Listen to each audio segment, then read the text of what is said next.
Mi hermano me humilló por mi ropa y dijo, no quiero muertos de hambre en mis fotos, mientras mis padres se reían, pero este muerto de hambre dejó de pagar sus cuentas y mi teléfono explotó con 27 llamadas perdidas. Soy Juan, tengo 24 años, y vivo en un pequeño apartamento que logré alquilar después de años de trabajar como loco. No vengo de una familia rica, pero siempre me las arreglé para salir adelante. Mis padres, bueno, digamos que siempre tuvieron un favorito, mi hermano mayor, Diego, de 28 años. Diego es el típico tipo que cree que el mundo gira a su alrededor.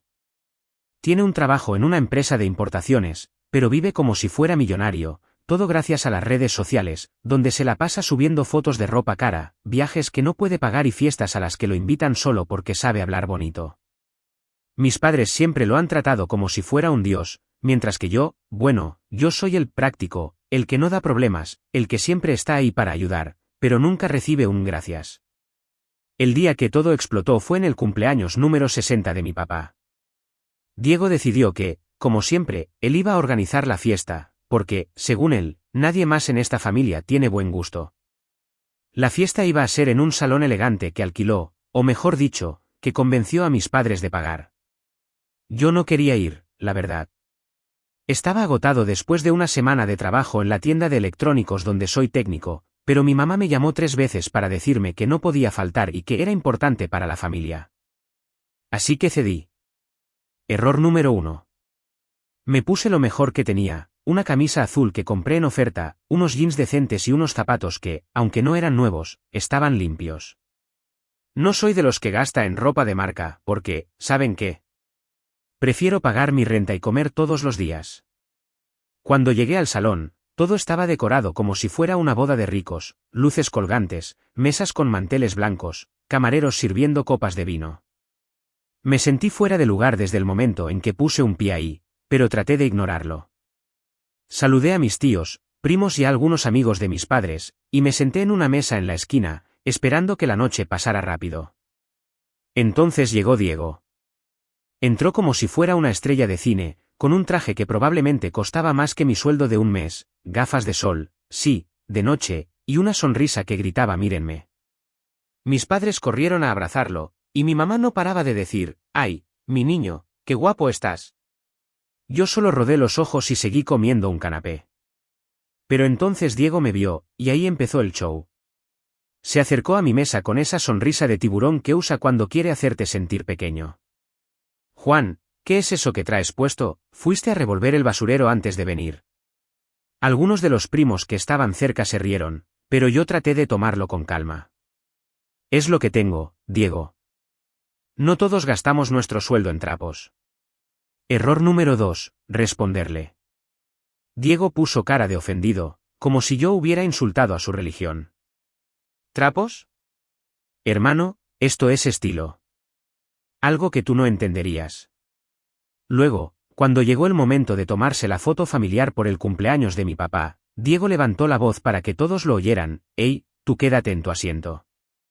No quiero muertos de hambre en mis fotos». Y lo dijo como si fuera un chiste, como si lo gracioso fuera evidente. Lo peor no fue la frase, sino lo que vino después, mis padres soltaron una carcajada. Mi papá, entre risas, dijo «Ay, Diego, no seas malo», mientras mi mamá lo miraba con orgullo y le acomodaba la chaqueta como si fuera el centro del universo.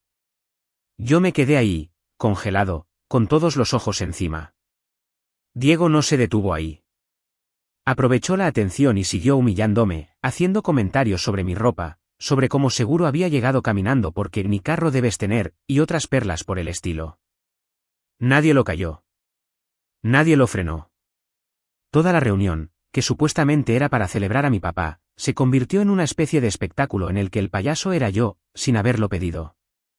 Me sentí invisible. Me dolió más ver a mis padres reír que escuchar a Diego. Porque en ese momento entendí que no era solo cosa de hermanos, yo estaba completamente solo en esa familia. Pasé el resto de la fiesta sentado en un rincón, viendo cómo Diego posaba para fotos con mis padres, tíos y cualquiera que quisiera un pedazo de su fama de Instagram. Cada vez que alguien me hablaba, yo solo asentía y sonreía, pero por dentro estaba hirviendo. No era solo rabia, era algo más profundo, como si una parte de mí se hubiera roto. Pero también, en ese momento, algo cambió. Decidí que no iba a dejar que esto se quedara así. No sabía cómo, pero iba a hacer que Diego y mis padres lamentaran haberme tratado como basura. Los días siguientes fueron un infierno. Intenté hablar con mi mamá sobre lo que pasó, pero ella lo minimizó. Ay, Juan, no seas tan sensible. Diego solo estaba bromeando. Tú sabes cómo es. Mi papá fue peor, y dijo, si no quieres que te digan esas cosas, ponte ropa mejor. Esfuérzate un poco. Eso fue todo. Ni una disculpa, ni un lo siento. Diego, por su parte, ni siquiera me escribió. Subió sus fotos a Instagram con el hashtag Familia Perfecta, y yo ni siquiera aparecía en ellas. Me había borrado, literal y figurativamente. Los días siguientes fueron un infierno. Me sentía atrapado, como si no tuviera escapatoria. Pero entonces, algo cambió. Mientras estaba en mi apartamento, mirando el techo y pensando en lo que pasó, decidí que no iba a dejar que esto se quedara así. No sabía cómo, pero iba a hacer que Diego y mis padres lamentaran haberme tratado como basura. No quería solo vengarme, quería que entendieran lo que se siente estar del otro lado, ser el que no tiene nada, el que es ignorado. Empecé a observar a Diego más de cerca. Aunque él actuaba como si tuviera todo bajo control, noté pequeñas cosas, como siempre pedía prestado dinero a mis padres, como sus publicaciones en Instagram eran cada vez menos frecuentes, como a veces llegaba a casa de mis padres con cara de cansado. Su vida perfecta no era tan perfecta como él quería que todos creyeran. Y luego estaba yo, trabajando duro, ahorrando cada peso, aprendiendo más en mi trabajo. Tal vez no tenía ropa cara ni miles de seguidores, pero tenía algo que Diego no tenía, disciplina y un plan. No iba a enfrentarlo gritando ni haciendo un drama. Eso sería demasiado fácil, y Diego solo se reiría. No. Iba a ser paciente, iba a construir algo mejor para mí, y cuando llegara el momento, iba a asegurarme de que Diego y mis padres vieran lo que se siente ser el muerto de hambre. Sabía que no sería rápido, pero estaba dispuesto a esperar. Porque cuando la justicia llega, sabe mejor si la cocinas a fuego lento. Empecé a trabajar más duro, dormía poco, y empecé a invertir en mí y en mi conocimiento. Me inscribí en un curso en línea sobre reparación avanzada de dispositivos electrónicos. No era barato, y tuve que ajustar mi presupuesto, comer más arroz con frijoles y renunciar a salir los fines de semana, pero valió la pena. El curso me enseñó cosas que no sabía, como arreglar servidores pequeños y configurar redes para oficinas. Cada noche, después del trabajo, me sentaba con mi laptop vieja y estudiaba hasta las 2 de la mañana. No era fácil, pero cada lección me hacía sentir que estaba construyendo algo, como si estuviera poniendo ladrillos para una casa que nadie más podía ver todavía. Mientras yo empezaba a construir mi camino, comencé a notar cosas sobre Diego. Al principio, no le prestaba mucha atención porque solo quería enfocarme en mí, pero era imposible no ver que algo no andaba bien con él. Cada vez que iba a casa de mis padres, lo que hacía menos después de la fiesta, porque todavía me dolía verlos, Diego estaba ahí, y no era el mismo Diego de antes. Seguía actuando como si fuera una estrella, pero había detalles que no cuadraban. Por ejemplo, una vez lo vi discutiendo por teléfono, con la voz tensa, diciendo cosas como, no puedo pagar eso ahora, dame una semana. Cuando colgó, puso su sonrisa de siempre y dijo que era un malentendido, pero yo no me lo creí. También noté que sus publicaciones en Instagram eran diferentes. Antes subía fotos todos los días, él en restaurantes caros, él con ropa nueva, él en fiestas con luces de neón. Pero ahora solo subía 1 o 2 fotos a la semana, y eran cosas genéricas, como una selfie en su carro, que, por cierto, empezaba a verse viejo, o una frase motivacional que sonaba falsa. Sus seguidores, que antes comentaban como locos, ahora apenas le daban likes. Un día, mientras estaba en casa de mis padres tomando café con mi mamá, ella dejó caer una pista sin darse cuenta. Estábamos hablando de cualquier cosa, y de repente dijo, «Ay, Juan, menos mal que Diego está tan ocupado con su trabajo, porque tu papá y yo hemos tenido que ayudarlo con algunas cositas». Le pregunté, tratando de sonar casual, ¿ayudarlo con qué? Ella se puso nerviosa y cambió de tema, pero alcancé a escuchar algo sobre el alquiler y unas deudas. Eso me puso a pensar. Diego, el rey que vivía en un apartamento de lujo, ¿necesitaba que mis padres le pagaran cosas? Algo no cuadraba. Decidí investigar un poco. No soy detective, pero tengo ojos y oídos. Empecé a prestar atención cuando visitaba a mis padres. Noté que Diego llegaba más seguido a la casa, algo que antes no hacía porque estaba demasiado ocupado siendo fabuloso. También vi que su ropa, aunque todavía era de marca, empezaba a verse gastada, como si no hubiera comprado nada nuevo en meses. Una vez, lo escuché hablando con mi papá sobre su trabajo, y aunque Diego intentaba sonar confiado, había un tono de preocupación en su voz. Dijo algo sobre problemas con el jefe y reuniones importantes. Mi papá, como siempre, le dijo, tranquilo, hijo, tú eres el mejor, nadie te va a tocar. Pero yo no estaba tan seguro. Mientras Diego empezaba a mostrar sus primeras grietas, yo seguí trabajando en mí. Terminé el curso en línea y conseguí una certificación que me abrió nuevas puertas en la tienda. Carlos, mi jefe, cumplió su palabra y me recomendó para el ascenso. No era supervisor todavía, pero me pusieron a cargo de un pequeño equipo de técnicos, con un aumento de sueldo. No era una fortuna, pero para mí, que siempre había contado cada peso, era un gran paso. Con el dinero extra, empecé a ahorrar más y a planear mi próximo movimiento, tal vez tomar otro curso, o incluso empezar un pequeño negocio de reparaciones por mi cuenta. No estaba seguro, pero sabía que quería seguir creciendo. También decidí acercarme más a mis padres, no porque quisiera olvidar lo que pasó en la fiesta, sino porque quería entender mejor la situación, y tal vez, ganar un poco de terreno en la familia. Después de la humillación, había reducido mis visitas, pero ahora empecé a ir más seguido, trayendo pequeños detalles como café o postres para compartir. Mi mamá, que siempre había sido más cercana a Diego, empezó a hablarme más, contándome cosas sobre la casa, las cuentas, y cómo las cosas estaban un poco apretadas. Mi papá, que normalmente solo hablaba de fútbol o de Diego, también empezó a preguntarme sobre mi trabajo, aunque siempre con un tono de bueno, al menos tienes algo estable. Cada vez que iba a casa de mis padres, ellos me decían que la situación estaba pesada, y que el dinero no les alcanzaba para nada, así que con el tiempo empecé a pagar las cuentas de mis padres. Quería que me vieran con orgullo, que se dieran cuenta que su hijo era capaz de muchas cosas, y aunque en la reunión familiar se burlaron, pensé que eso iba a cambiar. Mientras tanto, Diego seguía actuando como si todo estuviera bien, pero sus máscaras empezaban a caerse. Una noche, durante una cena en casa de mis padres, llegó tarde, con cara de mala gana. Mi mamá le preguntó qué pasaba, y él dijo que había tenido un día largo en el trabajo. Pero luego, cuando mi papá le pidió que contara más, Diego se puso a la defensiva. No es nada, papá, solo cosas de la oficina. No todos entienden lo que es tener un trabajo importante. Miró en mi dirección al decirlo, como si quisiera recordarme que yo era solo un técnico. No respondí, pero tomé nota mental, Diego estaba nervioso, y eso era una señal. Esa misma noche, después de la cena, vi algo que me dio aún más pistas. Diego estaba en el sofá, revisando su teléfono, y por un segundo vi su pantalla, era un correo electrónico con el asunto advertencia final, pago pendiente. No alcancé a leer más, pero no necesitaba hacerlo. Diego estaba en problemas, y no eran problemas pequeños. Me fui a casa esa noche con una sensación nueva, no solo estaba construyendo mi futuro, sino que estaba viendo cómo el de Diego empezaba a desmoronarse. Un par de semanas después de la cena, Diego me llamó, y su voz no tenía el tono arrogante de siempre.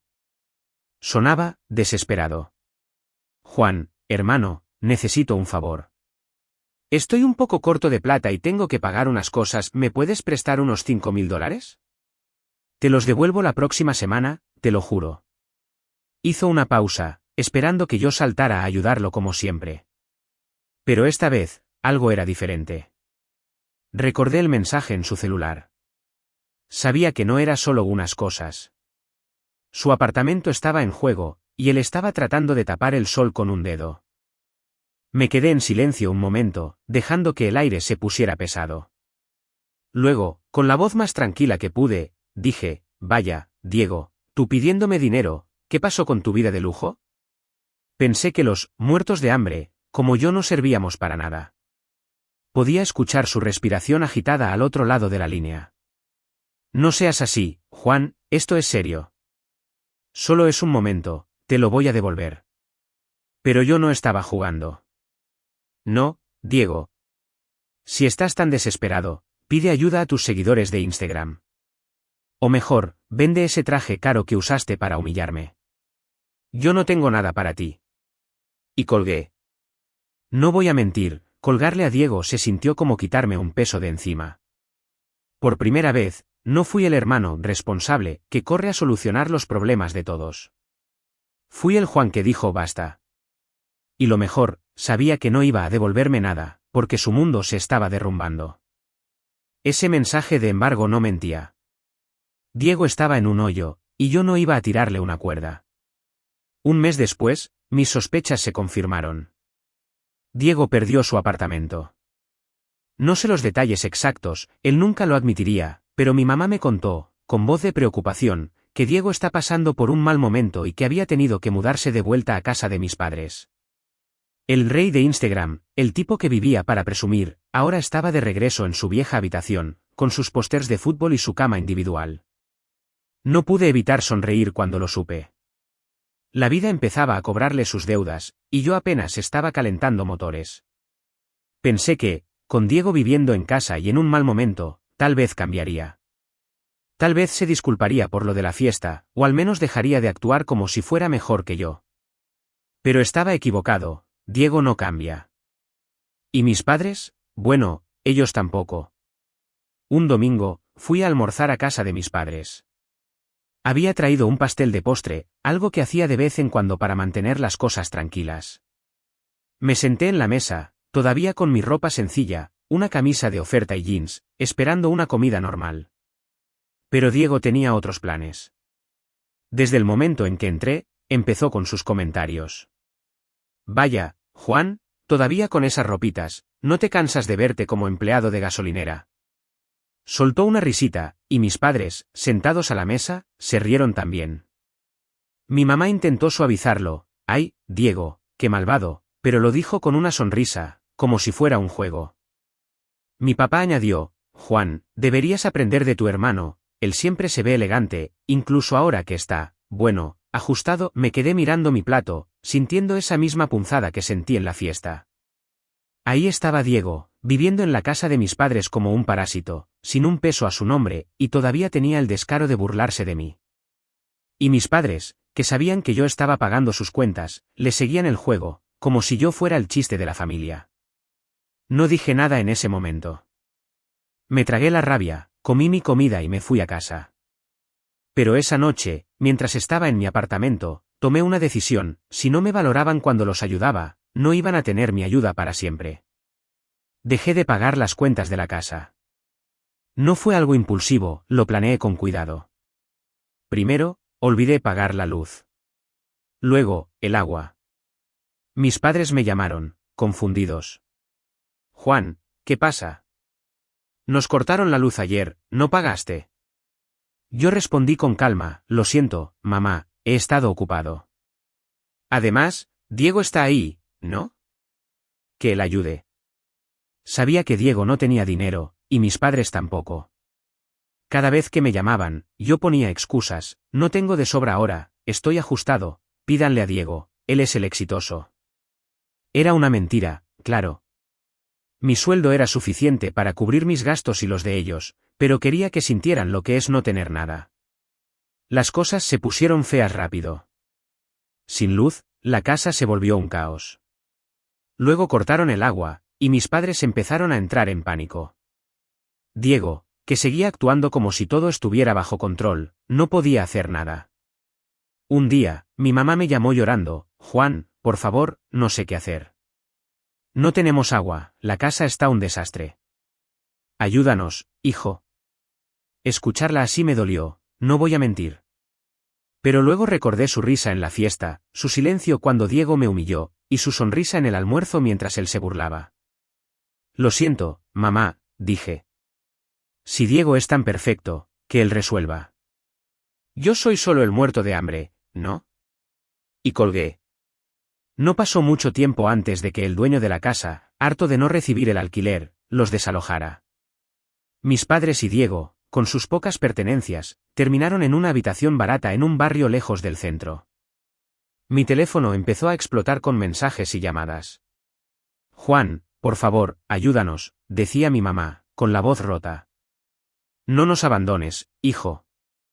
Diego, que nunca se había rebajado a pedirme nada, me dejó 27 llamadas perdidas en un día, con mensajes como, hermano, lo siento, fui un idiota. Por favor, ayúdanos. Pero yo no sentía lástima. Sentía satisfacción. Cada vez que me llamaban, me burlaba de ellos, usando las mismas palabras que Diego usó conmigo. Vaya, Diego, ahora pides limosna, ¿qué pasó con tu estilo? No quiero muertos de hambre pidiéndome plata. A mis padres les decía, si tanto quieren a Diego, que él los saque del hoyo. Yo no soy su banco.